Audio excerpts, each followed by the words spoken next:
winner is going to be the one who spends more time in that center area in our game. So that could be we want to emphasize trying to stay in the center. So our game could simply, whoever spends the most time in that middle area wins the fight.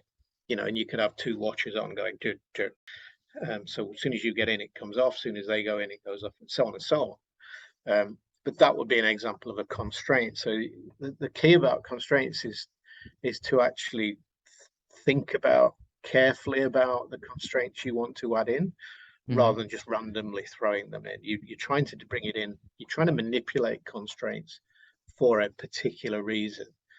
So maybe you would manipulate the size of the map or something. You might make smaller map, bigger map, depending on what you wanted to work on with your fighter.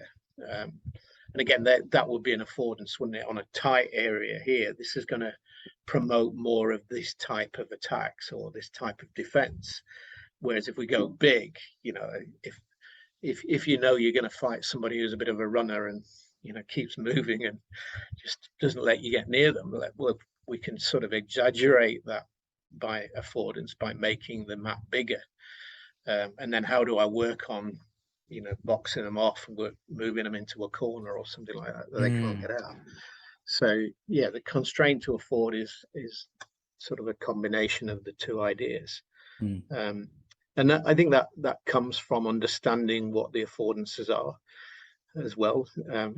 Apparently it's a difficult word to get your head around, but it's literally, a surface could be an affordance. So different types of surfaces afford you different ways of fighting. I don't know, the mat, the density of the mat, or when you're on a hard wooden floor or on a concrete. I don't know where you fight. Hopefully somewhere where it's not going to kill you if you land. We fight on mats, and there is a difference between the mats tend to be thinner for striking combat sports, and they tend to be squishier for grappling sports where you have to fall. Right. So that changes the way that you're able to generate force off the ground, and agility and things like that.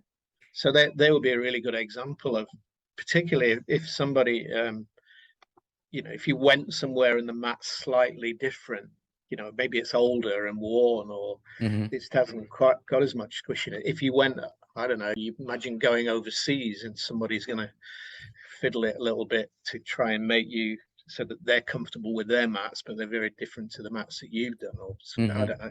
But these are the constraints that you can manipulate, aren't they? If you were being sneaky in an international sport, that's maybe a way people try and use the home advantage.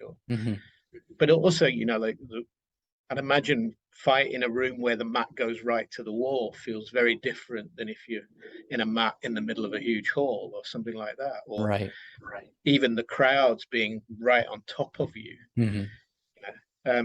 Of course, the ref, or is it referee? What do you have, an umpire or a referee? We have a referee and judges on the corner.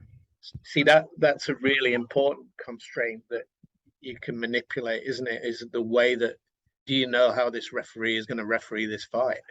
Yes. Have they got some preferences, and you see people, oh, the ref didn't do this, that, and the other. Okay, well, you should have prepared for that. We could actually say, right, we're going to spend some time here manipulating the rules. This referee is going to interpret it that way or that way. And you've got to work out what those rules are as quickly as you can, and play to that condition, or you scout the referee in advance. We know that this ref likes this way or doesn't like that.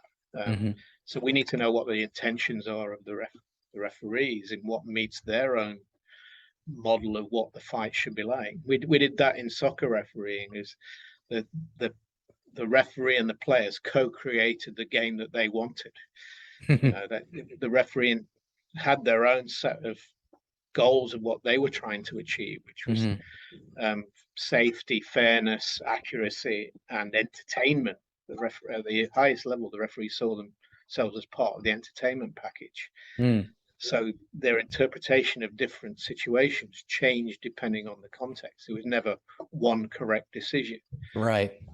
So we needed to know what that referee was. But, early on, if they want to kick lumps off each other, the referee's going to have to come in and go really hard. But if they want to play a fast attacking fair game, then the referee will, support that and allow things to go a little bit more. So they co-create. The referee is a really important part of that training, really important part of creating that representative training environment. So if you don't have a ref, then you're missing key information, aren't you?